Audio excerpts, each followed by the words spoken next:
दुनिया के सबसे मशहूर स्मारकों में से एक ताजमहल। लेकिन क्या इसकी पहचान उतनी ही साफ है जितनी इसकी सफेदी? इसी पहचान को लेकर एक गहरा विवाद है और आज हम इसी सवाल की तह तक जाएंगे। तो सवाल यही है, क्या ताजमहल सिर्फ एक मकबरा है जैसा कि हम बचपन से सुनते आए हैं, या ये कभी कुछ और था?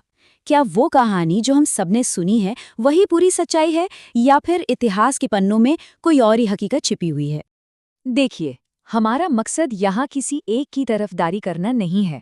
हम इस सवाल को भावनाओं से नहीं बल्कि तथ्यों, इतिहास और लॉजिक से समझने की कोशिश करेंगे। मकसद बस इतना है कि सबूत सामने रखे जाएं ताकि हम सब एक बेहतर और कह सकते हैं एक साफ नजरिया बना सके।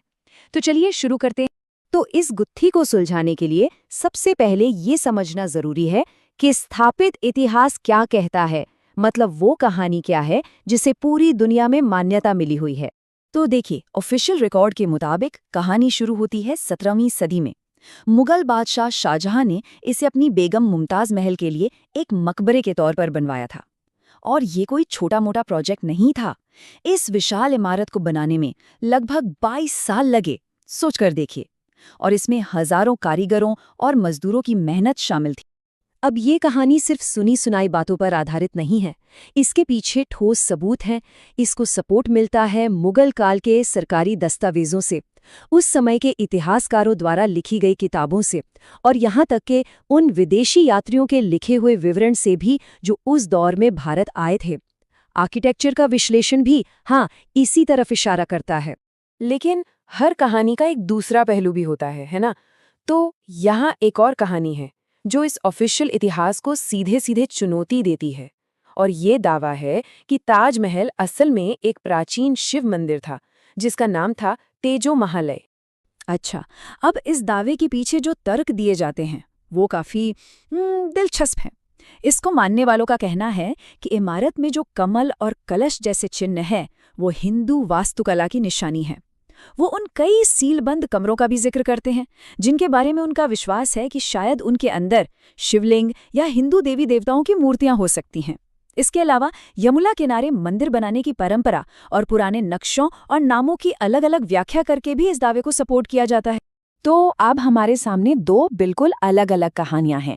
एक तरफ एक मकबरा जो प्यार की निशानी के तौर पे बनाया गया, और दूसरी तरफ एक प्राचीन मंदिर जिसे उनके मुताबिक कब्जा करके एक नया रूप दे दिया गया। एक ही इमारत, दो अलग पहचान। तो चलिए अब दावों और कहानियों से हटकर सीधे सबूतों की दुनिया में चलते हैं, क्योंकि आखिर में इतिहास में सबसे ज्यादा मायने तो सबूत ही रखते हैं। और यहाँ सबसे जरूरी सवाल यही उठता है, क्या तेजो महालय के दावे को साबित करने के लिए कोई ठोस ऐतिहासिक प्रमाण मौजूद है, ऐसा सबूत जिसे कोई नकार ना सके? इस सवाल का जवाब हमें आर्कियोलॉजिकल रिकॉर्ड्स में मिलता है। और सच ये है कि आज तक जितनी भी ऑफिशियल जांच हुई हैं उनमें ऐसा कोई भी प्रमाण नहीं मिला है जो ये साबित कर सके कि ताजमहल की मौजूदा बिल्डिंग के नीचे या उसके हिस्से के तौर पर कभी कोई मंदिर था।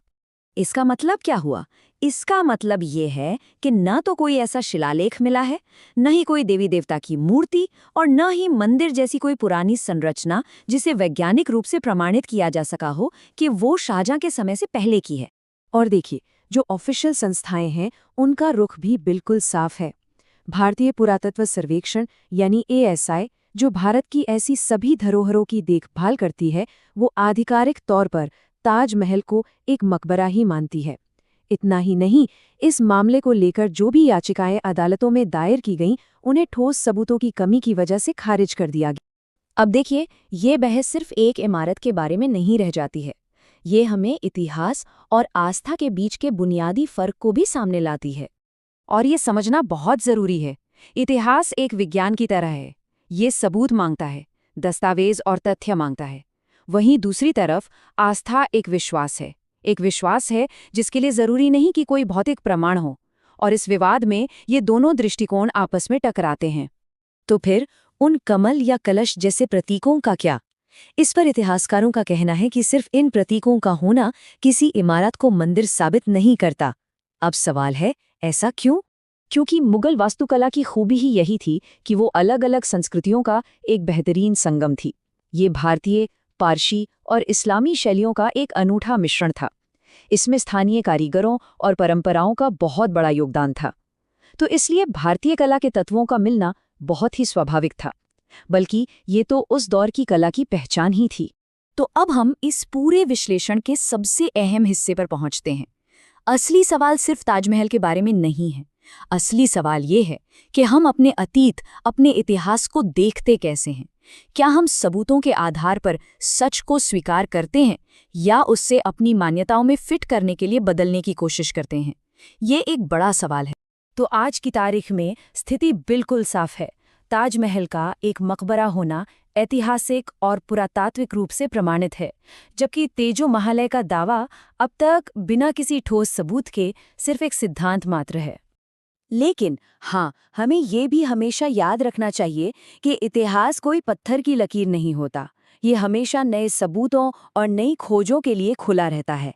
अगर कल को भविष्य में कोई ऐसा अकाट्य प्रमाण मिलता है जो मौजूदा कहानी को बदल दे, तो इतिहासकार उसे जरूर स्वीकार करेंगे। और अंत में बस यही एक बात याद रखने वाली है कि इतिहास जिद से नहीं, सबूत से लिखा जाता है।